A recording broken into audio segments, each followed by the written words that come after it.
The following information is intended for educational purposes only. It is not medical advice. The views expressed do not necessarily reflect those of A Rood Awakening International nor this broadcaster. Should you choose to implement this information, please do so only with the assistance of a licensed medical professional. Neither the presenter nor A Rood Awakening International nor this broadcaster assume any responsibility for any adverse effects or consequences that may result. Everyone wants to eat a healthier diet, but which diet is healthiest? Definitely, most people consider vegan the most extreme, that is, a vegetarian with absolutely nothing that comes from an animal. But it's not as extreme as you might think. It is a way of eating, however, that has a lot of questions like, how do I plan a vegan meal? Is protein going to be an issue? How do I make it work if I don't like cooking? And which are the best choices at restaurants? Well, perhaps the most respected authority on vegan diets, Dr. Neal Barnard, can answer your questions and give you everything you need to put vegan power to work. And he's about to give you a health awakening.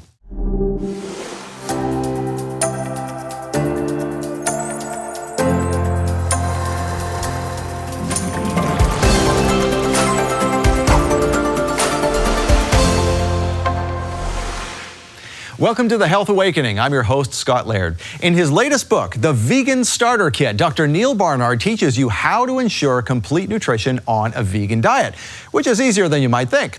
In fact, vegan diets rose in popularity by, get this, 600% between 2014 and 2017, and they're still growing rapidly. Dr. Barnard's new book also provides tips for modifying your favorite recipes and gives examples of quick and easy meals. Everything you need for permanent weight control and to dramatically have better health in this new book is all in there. So, Dr. Neal Barnard, welcome back to the Health Awakening. Well, it's great to be with you again. Congratulations on your new book. Just came out, The Vegan Starter Kit. I know you have a copy with you right there.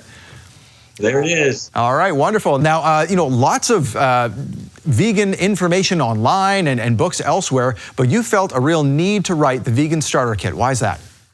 Yeah, well, first of all, getting the animal products off your plate is easy, and yet the health benefits are enormous. And a lot of people think, I'd love to do that. I mean, if I could actually make my diabetes go away or lose all this weight once and for all, or open up my arteries again, or whatever the benefit may be, people would love to do that, but it might sound a little intimidating. A vegan diet sounds like you have to become a philosopher, and it's not. It's not that. And I've written a lot of books in the past, but each one is big enough to hold open the door of your, it's like a big weight. And this one, I wanted to work with a publisher to have something that a person could read in maybe 45 minutes, and they would be totally confident about how to make a diet change really work for them and answer their questions. So that's what the Vegan Starter Kit is all about, and I'm really happy with how it turned out. Yeah, I appreciate it. I mean, if you look in the table of contents, it's not an overwhelming book. It's not 400 or 500 pages. It's just, 100 and some pages. Is that right? That's right. And what we have is why you would want to do this. So let's say you're a person who has dieted a whole bunch of times, and you're not at the weight you'd like to be at, and you find dieting challenging, or you have diabetes or high blood pressure, or you're on medications and you'd like to find your way to get off them. These are all reasons why people would want to follow a healthier diet. So we'll talk about why, but then we'll talk about how you begin in a really easy way, and we have tips for eating at restaurants, and I have a couple of dozen recipes for you, really basic, quick things for people who like that, and also for people who are allergic to cooking. We have tips for eating on the go or fast food places, wherever you might be eating now. Wonderful. Well, I noticed that I have your table of contents here right in front of me, and I noticed that the longest chapter is chapter 4, special health targets. Now, is that what you were talking about with diabetes and such? What's in that particular chapter there that's special? Exactly. Well, because if a person has diabetes, I'm encouraging them not only to go vegan, but to do a little bit more than going vegan. We're going to also keep oils low and choose the healthiest carbohydrate foods, because you put all that together, you've got a shot at getting rid of your diabetes altogether. And for a lot of people who might be listening to this think, wait a minute, you've got diabetes, you're not going to make the disease vanish. That's what we have actually seen in a lot of people. And I'll never forget the first case of this. It was a man named Vance who joined a research study of ours about 15 years ago. And he had been a policeman and worked in a bank, but he'd had diabetes for 4 or 5 years. And he came in and he started this diet change. he lost about 60 pounds over about a year, and his doctor stopped his diabetes medications. He said, you don't need these anymore. And then his blood tests showed that although he was not on any medications at all, his blood sugar was smack in the healthy range, totally normal, meaning he could go into any clinic and they would not diagnose him as ever having had diabetes. But for people who have that condition, I want them to know how to really make the diet maximally powerful. If weight is your issue, we're going to fine-tune it in slightly different ways than we would for, say, blood pressure, something like that. Now, even though it's not a health condition, we have kids, who can go on a vegan diet. We've seen that in my own life. That's easy to do, but we can get into that a little bit later. But pregnancy, I want to talk about that for a second. Is this recommended for pregnant women? Why or why not? Very strongly, yes, absolutely. And it's a good question because people think, gee, when you're pregnant, first of all, you're eating for two, so you might need more nutrition. And secondly, you want to be really cautious with the foods that you're eating to make sure that everyone stays healthy. And a vegan diet is actually the best. It's ideal for both mom and the child. And although you're eating for two, one of you is actually very small, so it's not as if you need a lot of extra nutrition. But a vegan diet means everything is a plant. It's fruits, vegetables, and all the vitamins and minerals that they bring you. And it's protein, the right amount, not too little, not too much, and healthy carbohydrates. So when people have studied vegan pregnancies, where the mom has gone vegan for her pregnancy, they actually have far fewer complications than you see in other cases. And kids who are raised on vegan diets do better than the other kids. Amazing. Well, we're talking with Dr. Neal Barnard about his new book, The Vegan Starter Kit. Stay tuned. We'll be back with more from The Health Awakening. The lines are further drawn between the Pharisees and the new followers of Yeshua. It's time for the apostles to decide whether to continue to follow Yeshua down an unknown path or revert back to the man-made Pharisaical law under which mankind is always destined to fall short. The scriptures say that we are to pray for kings and all in authorities. And this is what Shaul says, that we may lead a quiet and peaceful life in all godliness and honesty, because God desires all men to be saved, to be made whole, and come to a knowledge of the truth. In this month's dynamic love gift teaching, Unafraid is a message about fighting for our faith, no matter what the Pharisees in our own lives are threatening. When you are ordained, this is the prophetic anointing that was put on you. These are the prophecies by way of the Holy Spirit that you might war a good, a commendable warfare. You are ordained as a warrior, a dedicated Hanukkite warrior. Unafraid is an exclusive teaching available only in January. It's a gift from Michael Rood to you for your love gift donation of just $50. Or with a love gift donation of $100 or more, we'll send you Unafraid plus an 8-inch olive wood mezuzah. Hang the mezuzah in your doorway as a reminder to live your life unafraid as a member of God's family, Israel. Get Unafraid and the olive wood mezuzah as a thank you gift from Michael Rood. In the book of Acts is what's going on today. That's why I waited my entire life to be able to share these things, because this is where we are. We are in the book of Acts, ladies and gentlemen, and that's why you've got to get this message out to people. Call to make your love gift donation now, 800-788-7887, or visit our website at monthlylovegift.com. Hurry, this exclusive offer ends January 31st.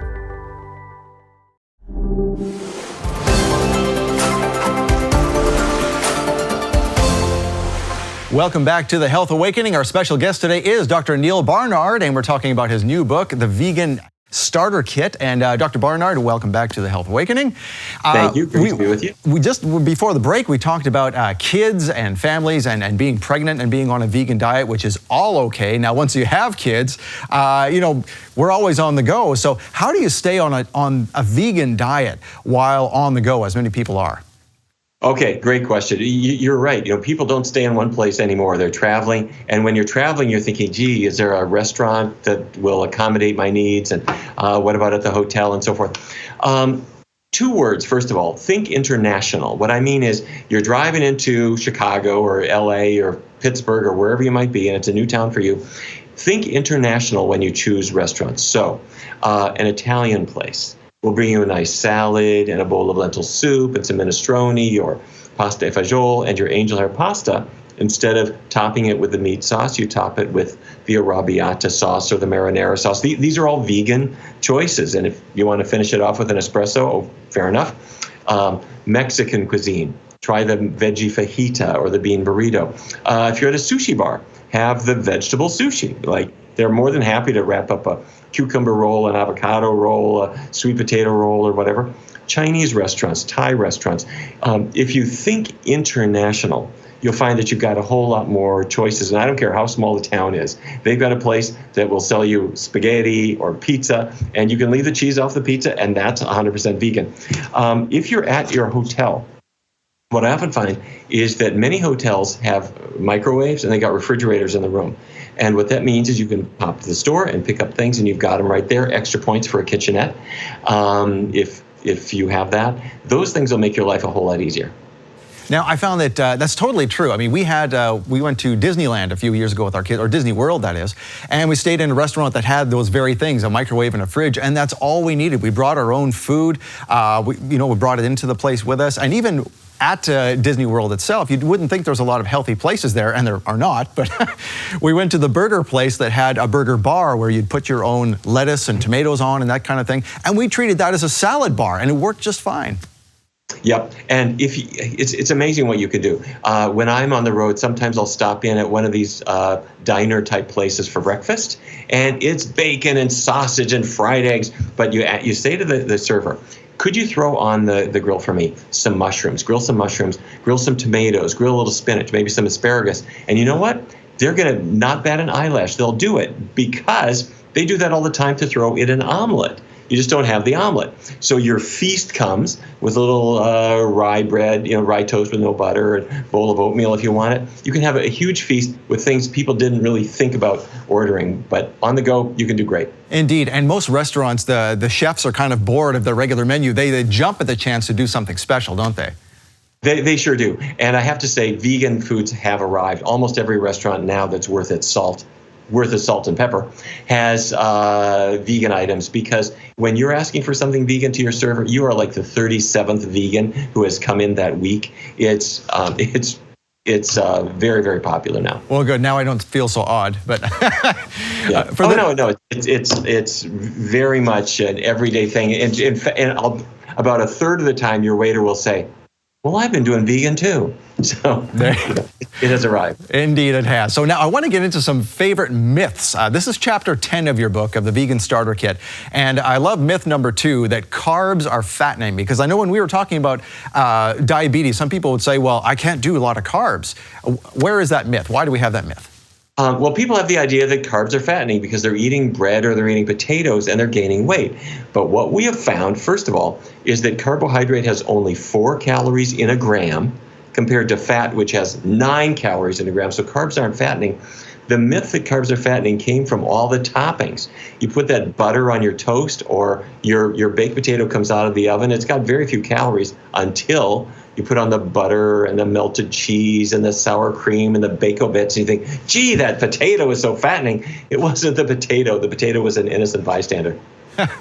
Now, protein, that's myth number 3. I mean, a lot of people are moving to what they call the keto diet, which is a lot of fat, a lot of meat, and maybe if you want to, you can get into why those are dangerous, and you don't really need to. On the vegan diet, you can get enough protein. How does that work? Oh, you will get enough protein. It's not even an issue. I'll give you some numbers. The U.S. government would say that a woman should have about 46 grams of protein a day, a man about 56. And if you only ate broccoli, and of course you would never do this, but if that's all you ate in a day and you ate your normal meal sizes of just broccoli, you'd get 146 grams of pure protein. If that's a 2,000 calorie diet, if it's all broccoli, that you would get all that massive protein. If you did the same thing with lentils, say 2,000 calories of just lentils all day, you get 157 grams of protein. So my point is, don't have broccoli and lentils alone, but have some broccoli and some lentils and other plant foods. And if you add up the protein, you're going to meet your target without even thinking about it. So I would not worry. Now, what about athletes? They may say, well, I need a lot more protein. My trainers are telling me I need more protein. What do I do? Well, athletes do need more protein to the extent that they're physically active, but it comes along with the food. You're expending a lot of calories. You will naturally eat more food, and protein is a chunk of everything that you eat. So you don't have to go out and get special protein bars or protein shakes and things like that. Now, if you want them, they do have them. They make them with soy protein, pea protein, many other kinds of protein, but those are optional and not really required. All right, well, we're talking with our guest today, Dr. Neal Barnard, about his new book, The Vegan Starter Kit. We'll be back with more from The Health Awakening. Stay with us.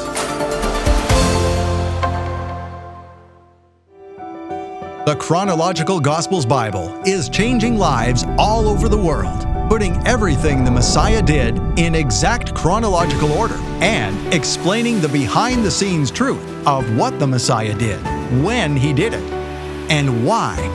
The timing of it all means everything.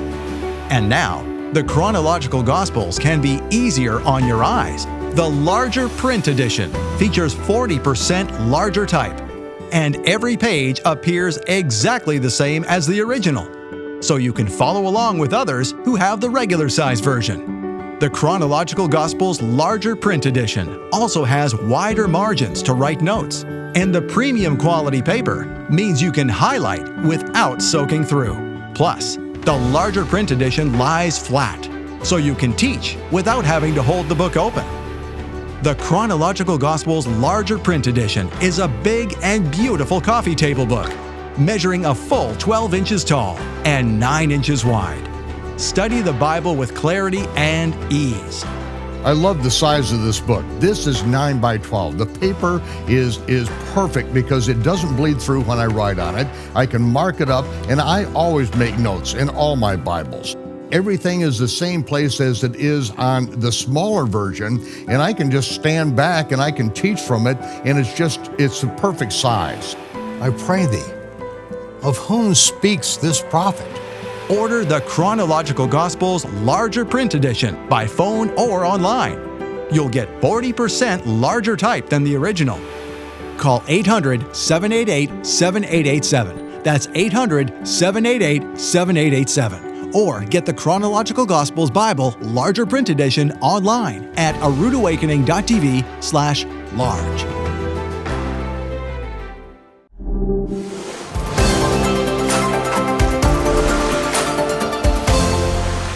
And welcome back to The Health Awakening. Our special guest today is Dr. Neal Barnard. Dr. Barnard, welcome back to the program. And you have a new book there, the Vegan Starter Kit. Wonderful. There it is. We love. That's beautiful. Love it. I love it because it's simple to understand. It's not a long book. And there's all kinds of myths in chapter 10 that we've been talking about. The last one we were talking about was you can't get enough protein, to which I always tell people, well, when we see a detergent commercial and they say it takes out protein stains like grass, that should be your first clue. So another protein that people don't often think about, but is very popular in my house, but it wasn't for a while because we thought it was dangerous, was soy. Tell me the truth about soy. Yeah, soy is an interesting food. Back in the 1930s, people found out that soy has isoflavones in it. Many plants have these natural compounds. And soy is very high in protein. It's associated with many, many health benefits. But the isoflavones made people wonder if it would have hormonal effects, because the chemical structure of isoflavones looks a little bit like testosterone or like estrogen. So people worried, well, if a woman consumes soy, maybe she'll develop breast cancer, or if a man consumes soy, could he become effeminate or something like that? We've had plenty of time to study these things. And it turns out, first of all, that men who consume soy do not become effeminate, and it doesn't affect their fertility at all. And if anybody who doubts that, go to a soy-consuming country like China or Japan, and you'll be quite impressed that their fertility is very robust.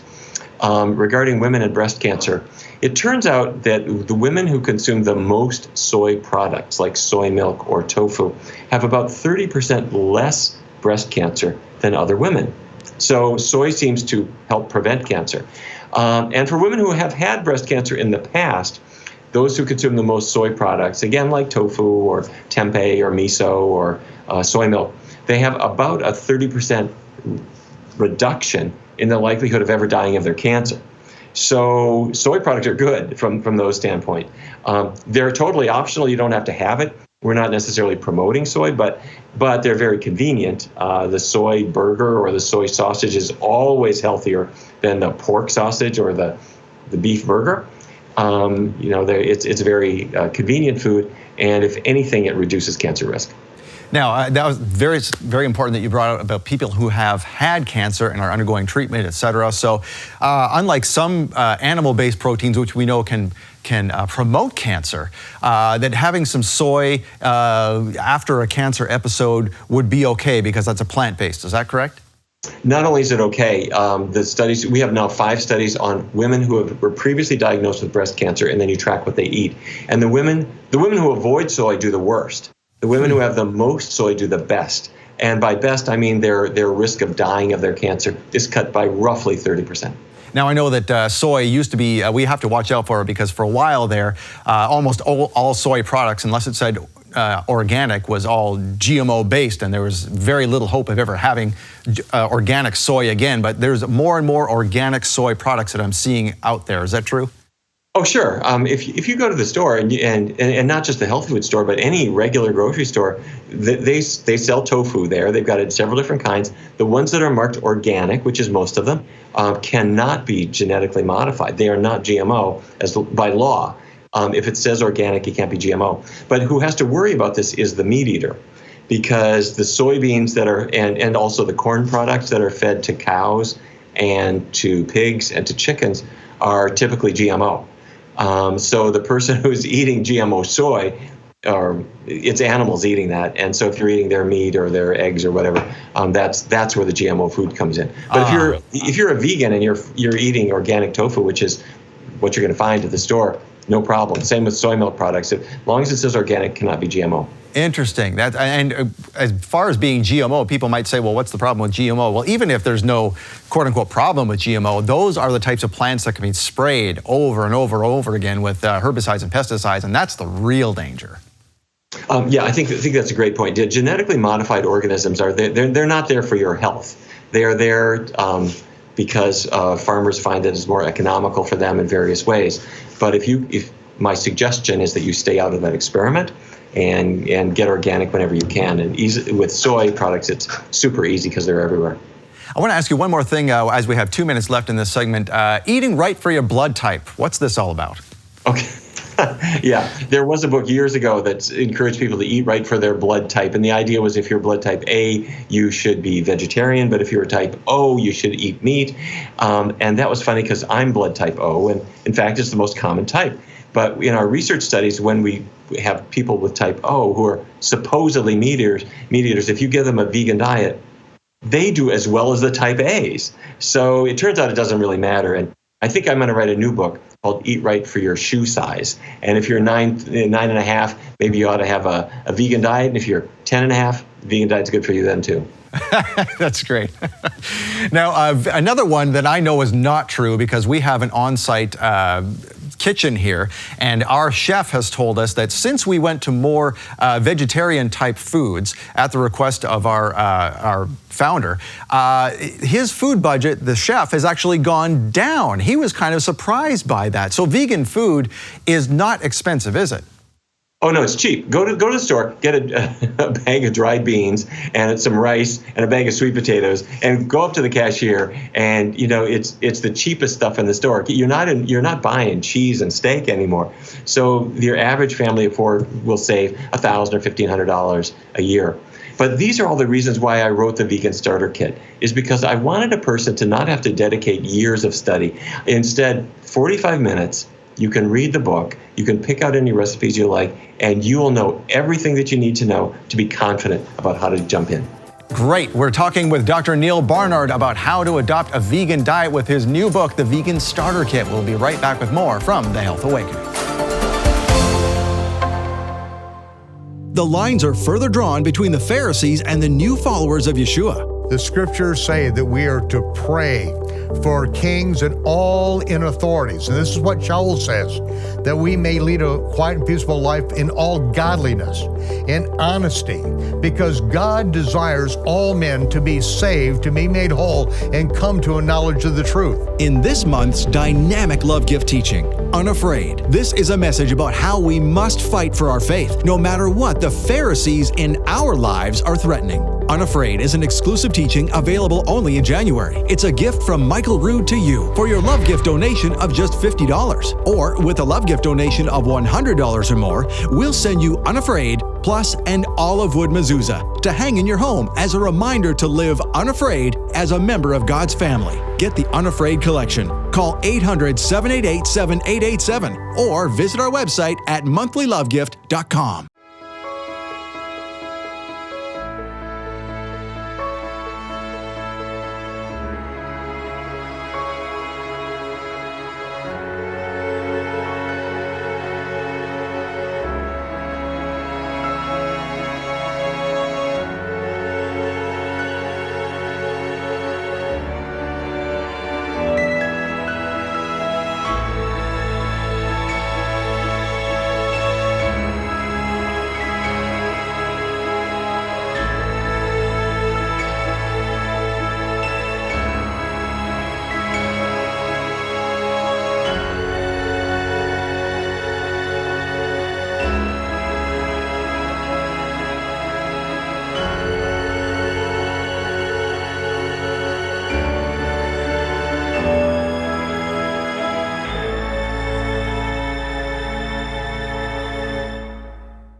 And welcome back to the Health Awakening. Our guest today is Dr. Neal Barnard. Dr. Neal, what is the best way to start a vegan diet?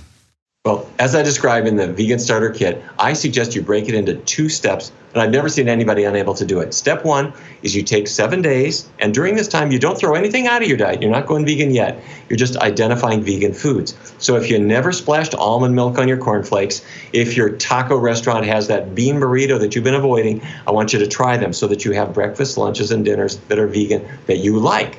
And once you identify the foods you like now, step 2 is take 3 weeks, 21 days, and do it all vegan all the time, eating the foods that you like, but no long-term commitment. At the end of that period of time, you'll be physically healthier, you'll be losing weight, but your tastes are changing, and now it becomes a really more enjoyable prospect. So step 1, check out the possibilities. Step 2, 3-week test drive. All right, sounds very simple. And how do you get started? Well, you pick up the book, The Vegan Starter Kit, and we are indeed talking with the author of The Vegan Starter Kit and president of the Physicians Committee for Responsible Medicine, Dr. Neal Barnard. You can catch the replay of this episode on healthawakening.tv, and you can find out more about the Vegan Starter Kit and the work of Dr. Neal Barnard at healthawakening.tv/starter kit. We'll see you next time for another Health Awakening.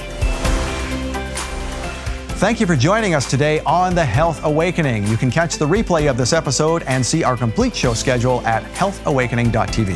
For more information about our guests today and all they have to offer, please visit their website on the bottom of your screen. And please remember, the information you saw today is for educational purposes only. It is not medical advice, nor do the views expressed reflect those of this broadcaster.